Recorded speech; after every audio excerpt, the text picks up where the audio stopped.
nó lại sức.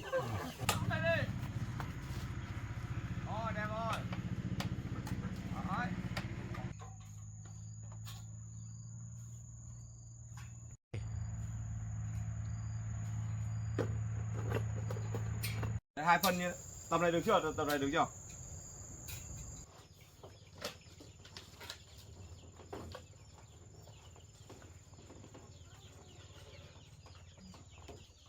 Ây da, cả ngàn ấy bị cắt. Đấy, cắt bằng gì xem nào.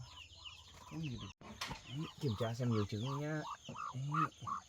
Đôi 4 6 8 10 12 quả. Có gì một vừa rồi, một tổ.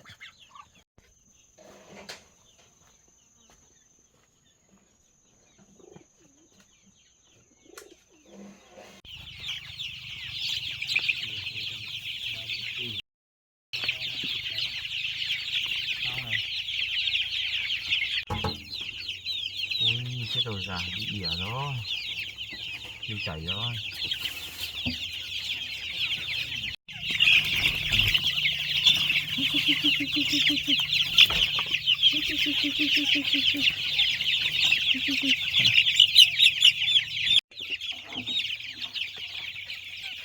Này là thuốc toàn rồi, cái này.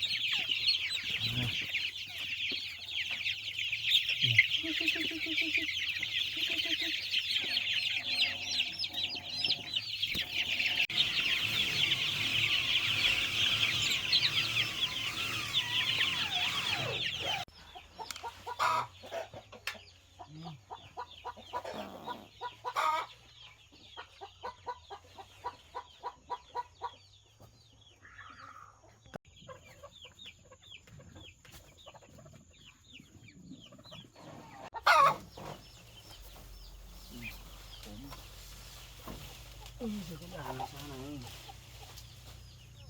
không có tí gì trong diều này à. Con nào tiêu chảy rồi. Thế nhá, để tôi lấy thuốc ra xem nào, cái này cũng bị à.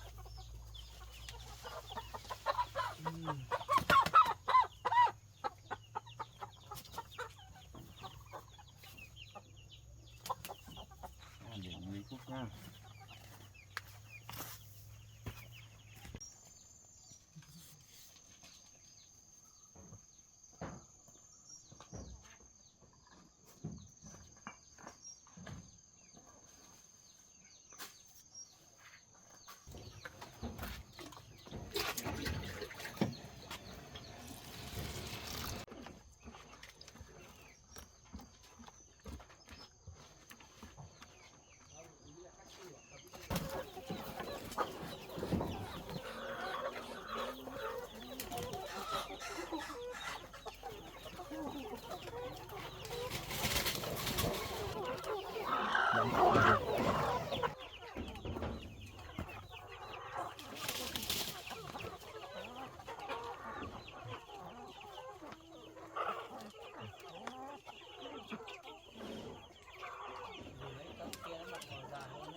Ý nào im im nào, cho mày ăn cho mới tỉnh lại sức chứ.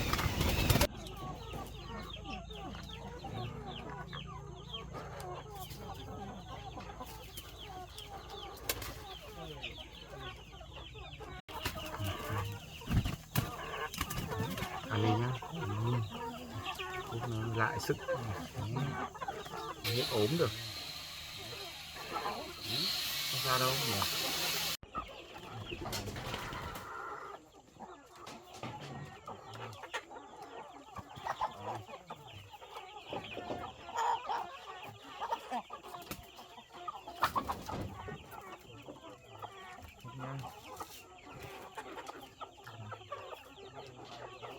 Ký vào.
Hất ngang với cây ấy đấy, đúng không?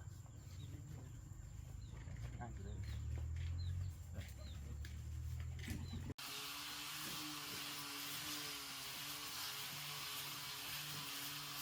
Lấy một lớp đi. Đúng rồi đấy.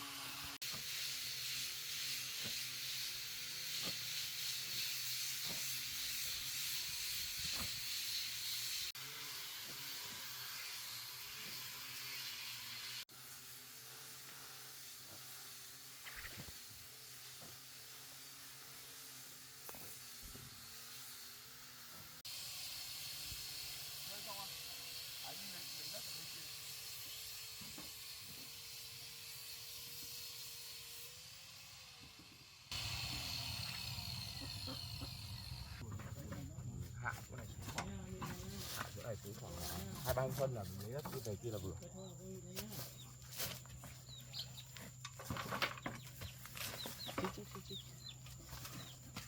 Chích nhá, không lại hất vào người nhá, em tháo nhá.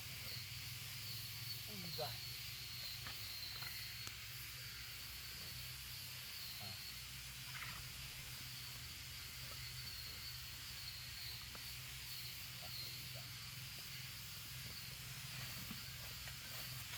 Tháo nào.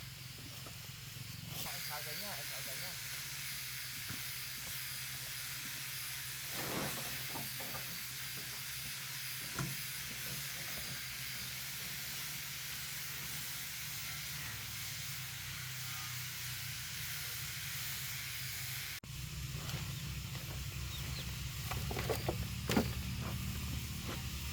Lấy từ cái gốc ấy ra nhé. Lấy chặt gốc của nó.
Ai đổ đây cho.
Hậu này.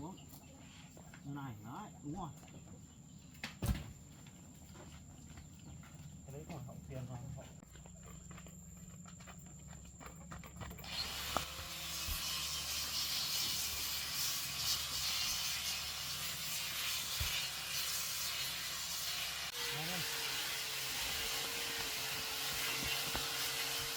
Ít số nào, ít số.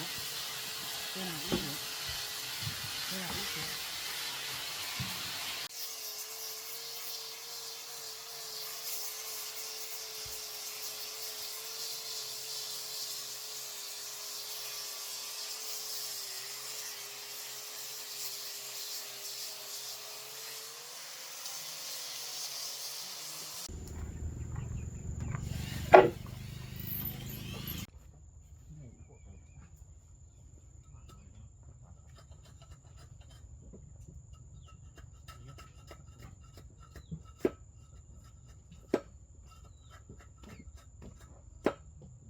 Búa, lấy cái búa.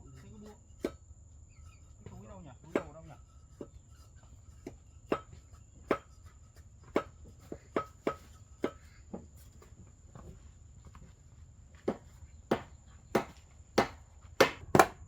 Đấy mày, được. Ghi cái nó không.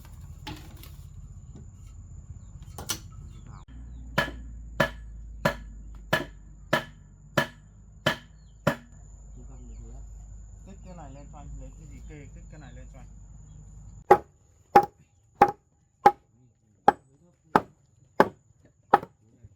Tí kê cái này lên.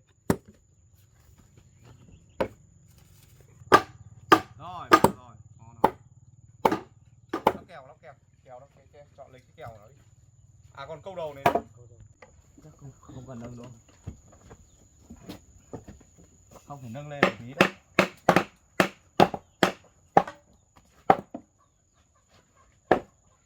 Kích lên tí nhá. Nâng lên một tí này, nâng lên một tí, đưa nâng lên một tí chứ. Đó, đúng rồi.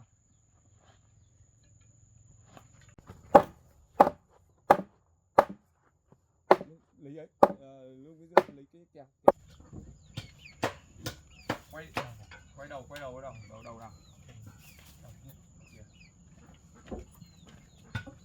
Đâu cái thiên nữa đâu. Đây nào ấy.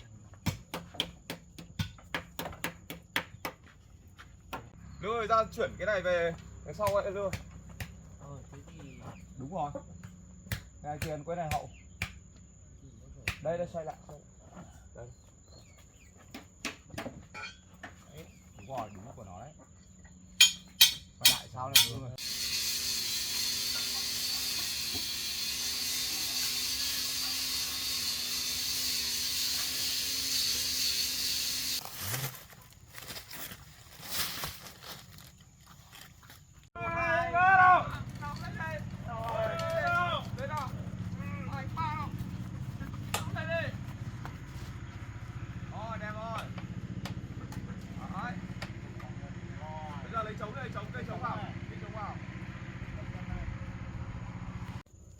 Chống thêm vào cho ăn chắc.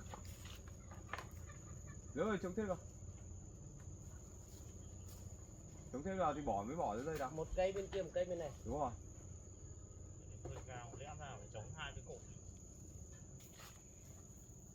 Đấy rồi, chống cái này lùi ra, thế nên chống cái này lùi ra. Rồi, được chưa? Ok chưa? Bỏ nhá. Kìm đây em bỏ đây. Kéo thang ra, đấy, cho buộc mỗi người đứng một bên mình buộc. Đấy. Lương cứ ra giữ cột kia cho cột cuối à, cột cuối à. Đấy, cột kia mình chống rồi. Cái kìm á. À đây có kìm đâu. Có Đinh ở trong xô. không cần đinh đâu. Cái này buộc không cần. Cứ buộc cái này buộc ấy thôi mà, buộc để cho nó giữ nó không. Thì mình lắp kèo trước hay là mình lắp gì trước đúng không? Lắp thêm gì nữa xong lắp kèo sau. Cho chắc.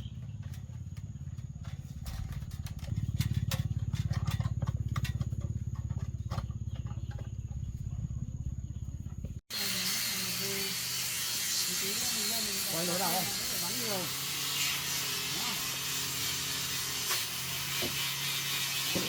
Bỏ vào ra. Đây ra đây như thế. Cái đấy là tiền mà cái đầu tiên. Cái đầu tiên. Để ra thôi. Những cái cột này tăng cùng nước. Cái đấy là thằng Dũng ra chỗ chậu nước đi.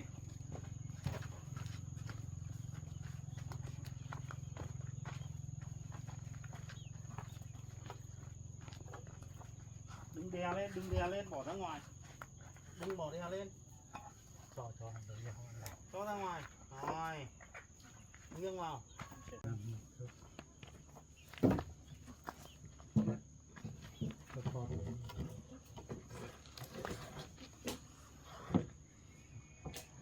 Rồi, vào rồi.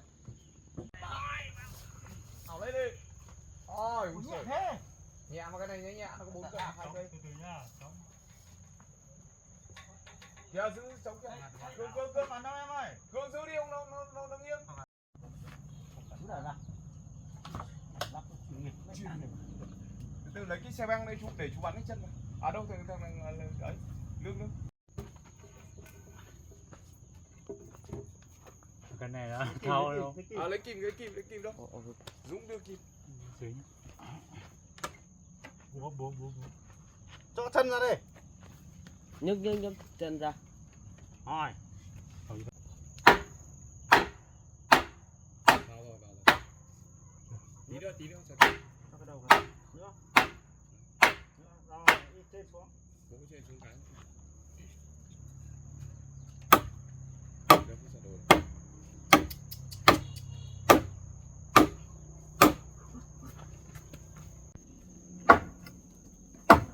Thấy chưa?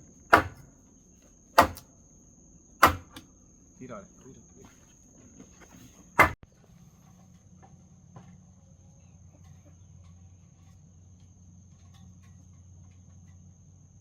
Bây giờ Lương không cần đâu, Lương đi lấy cái câu đầu đưa lên trên Cương để Cương lắp là được.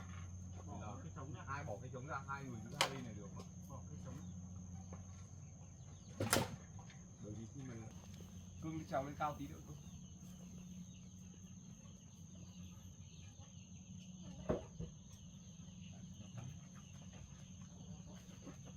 Bố em ơi.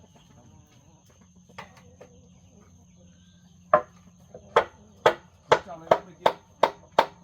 Lương đưa cái kia.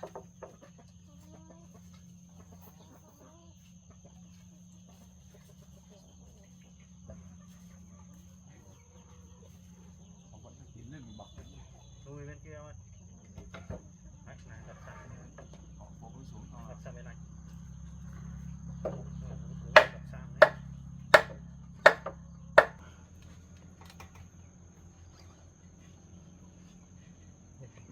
Đấy, nó dẫm lên đấy không?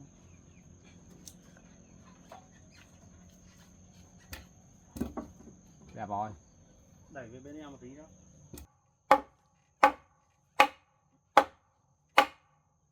Bên dụ xuống bên Nữa này. đi. Mấy anh ở dưới để ý tí được. Thôi, Bên Cương xuống tí nữa. chắc chắn. Rồi, ok.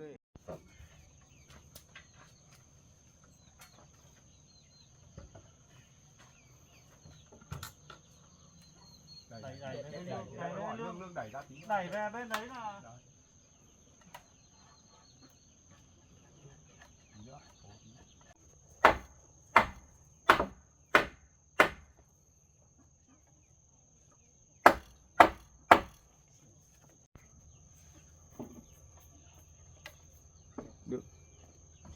Cường ơi ra giữ cái thang cho Lương cái. Nó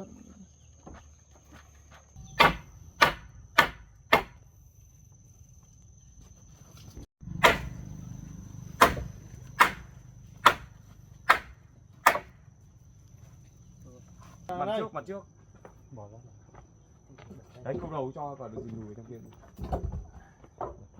Không đây. Hậu Đây. sau đấy, Hậu giống đây. đi ra sau. Chỉ hậu mới tiền mới ấy xong rồi xiên vào kéo lên thôi nhỉ. Đưa bộ. Chắc phải cái cổ đó. Quay lại. Đúng. Rồi, tôi tân ra. Rồi.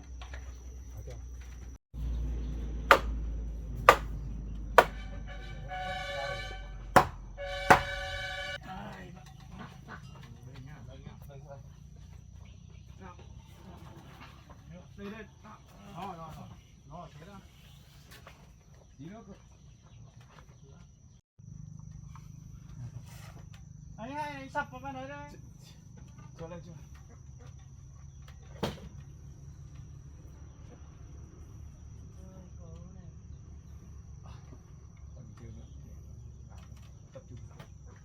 Đúng vào hết bên đấy Không, bây chưa? giờ là chú cháu mình phải cho cái quần Vào hết chưa? Đấy. Vào hết chưa? Đẩy vào đi. Đẩy sang bên kia. Rồi. Vào rồi.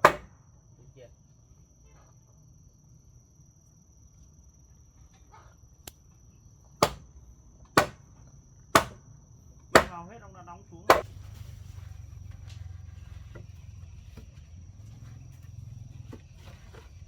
Đẩy cái đấy ra ngoài.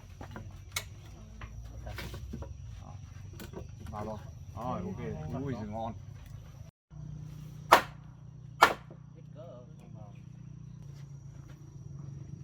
Đây.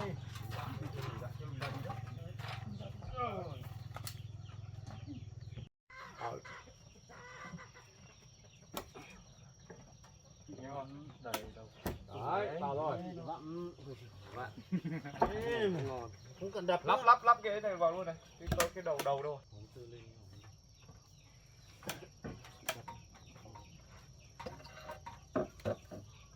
Đây nhỉ. Vào đấy. Ôi được rồi. Vỗ xuống. Ôi được rồi. Đấy, cũng đổ nữa rồi.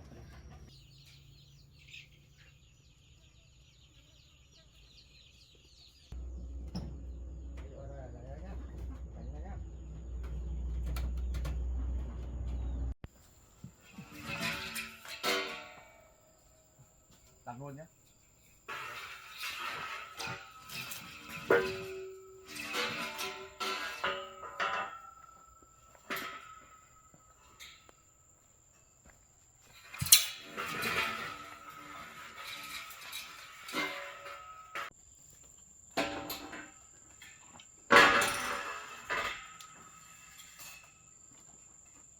Đưa lao dài lên đây. Cho nóc luôn này. Không đưa cái đòn tay lên trước. Cho nó luôn nhá. Vâng.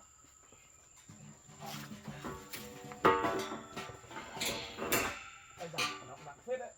Lên được không hay là phải đợi lên nữa?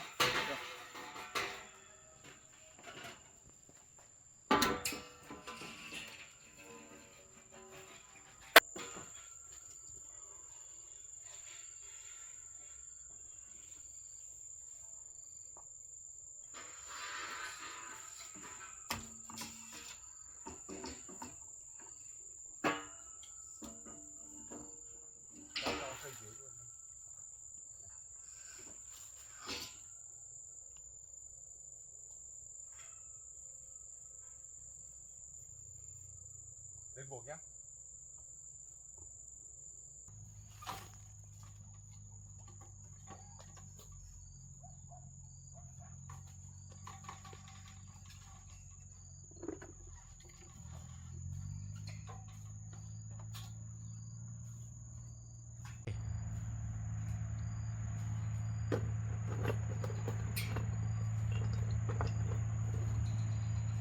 Quạt cắt vào nhá. Vặn chắc vào. chắc luôn nhá.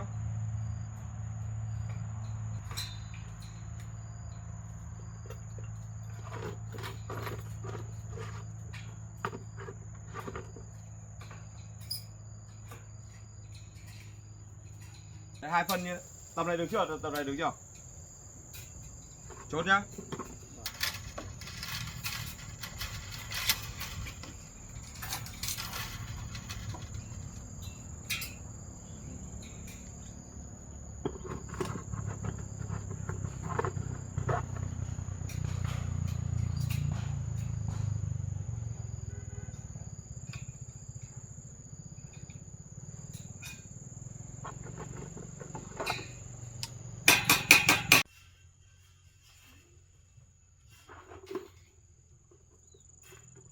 Cái này để ít phần mỏng thôi không?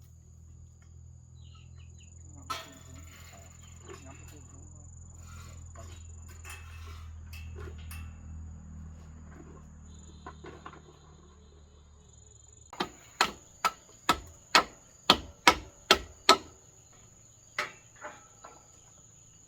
Này rồi nhà có vòng, nhìn không vòng đâu đúng không? Em tôi là được. Em à? Lọc nó ra.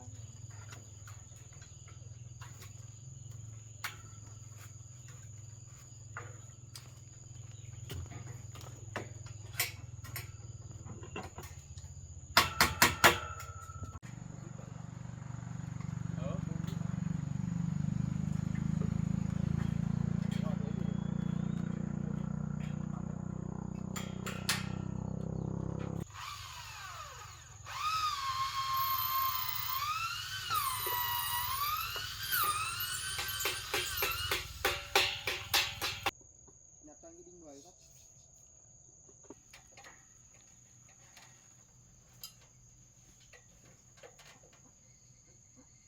Mày ấy xong để chú ấy, chú B đây cho. Đây, để vào đây.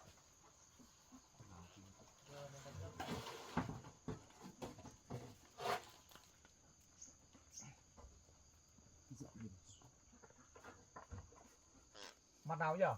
Mặt đấy.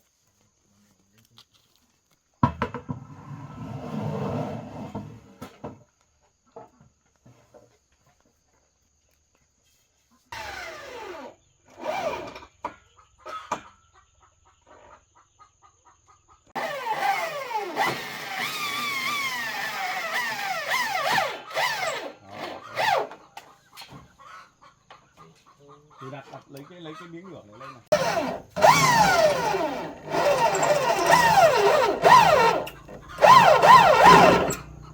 Gây lên. Đó nó chưa vào.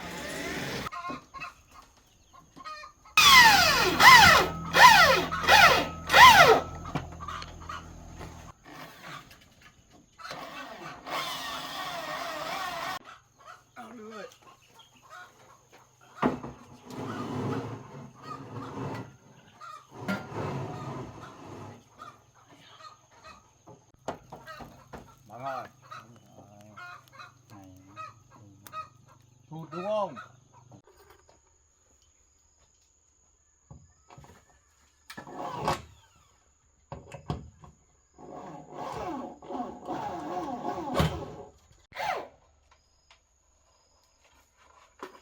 Chơi. Chú cháu mình khiêng cái hồng xiêm này ra đây cho cái hồng xiêm đỡ vướng. Chú rất kỹ đấy. Để đây đi.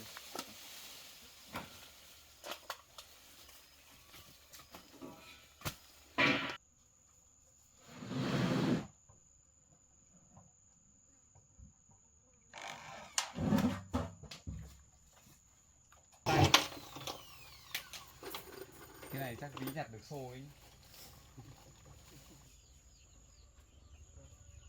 Cho đi.